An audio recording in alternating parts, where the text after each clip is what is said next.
বুঝলি ভাতিজা, জামাত যদি ক্ষমতায় আয় তাই এলাকায় সাইড দিয়ে বিয়ে করালাম। আমাদের ক্ষমতাই আলাদা।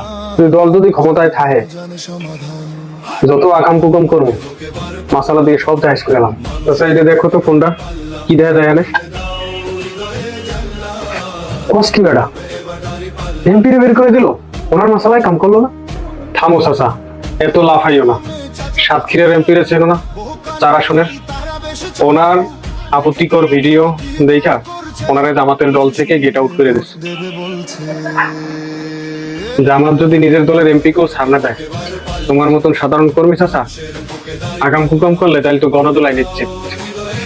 আজকাল ওয়াইফাই আর সিসি ক্যামেরার জমানা চাচা, এগুলো থাকাকালীন তুমি যদি আকাম কুকাম করে ফাপড় মারতে যাও, দল থেকে তো সিটকে ফালাবেই, তোমার ঘরের চাষিও কিন্তু তোমার সিটকে হালাই দিবে, এতে কোনো মাফ নাই।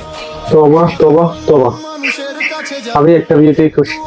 আমি আর জীবনে কুকর্মের মশলা খুঁজবো না। দল ক্ষমতায় থাকুক আর না থাকুক, আকাম কুকাম করলে কোনো দলই তোমার পিঠ বাঁচানোর ছাতা উঠাই দেবে না।